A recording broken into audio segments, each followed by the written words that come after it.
Good morning. आज online classes के माध्यम से आपका इंटर सिविक्स का कोर्स स्टार्ट हो रहा है। तो यहाँ पर आप लोग लगातार वीडियो और जो नोट्स प्रोवाइड कराया जा रहा है उसको आप लोग देखते रहिए, वीडियो सुनते रहिए और जो भी दिक्कत है उसको आप लोग किसी भी माध्यम से उसका समाधान करा सकते हैं।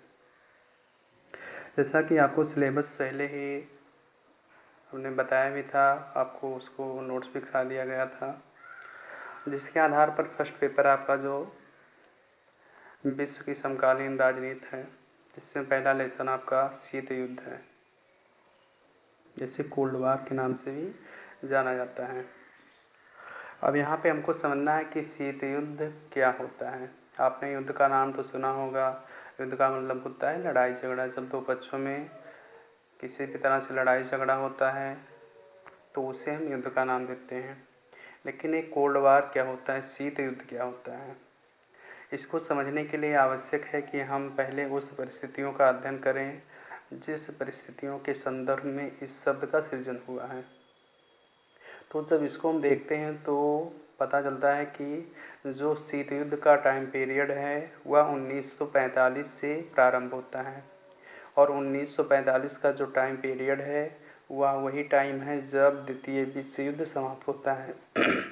जैसा कि आपको पता है 1939 से 1945 के मध्य द्वितीय विश्व युद्ध विश्व के बहुत सारे देशों के द्वारा लड़ा जाता है और इस विश्व युद्ध में मुख्य रूप से दो गुट थे। एक तरफ थे धुरी राष्ट्र, दूसरी तरफ थे मित्र राष्ट्र। धुरी राष्ट्रों में मुख्यतः इटली, जर्मनी, जापान तथा उसके सहयोगी देश थे।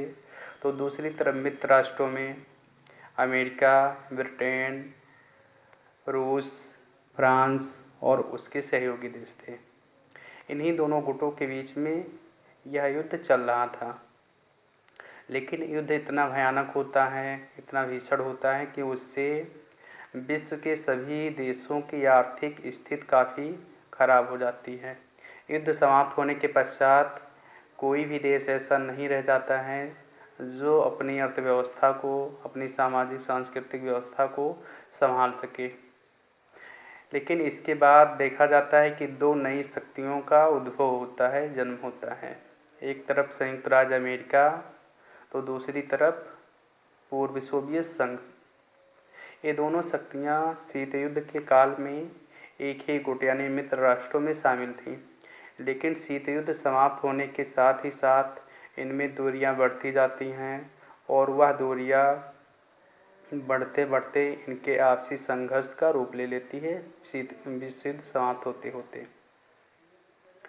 अब यहाँ पे आता है कि जब शीत युद्ध का आरंभ होता है तो किसी भी चीज़ के आरंभ होने के बहुत सारे कारण होते हैं। कोई भी घटना हो रही है तो बगैर वह कारण के नहीं होती है। तो शीत युद्ध जो आरंभ हुआ उसके भी बहुत सारे कारण हैं। लेकिन कारण जानने से पहले आवश्यक है कि हम समझें कि शीत युद्ध किस कंडीशन को कहते हैं, किस चीज़ को कहते हैं।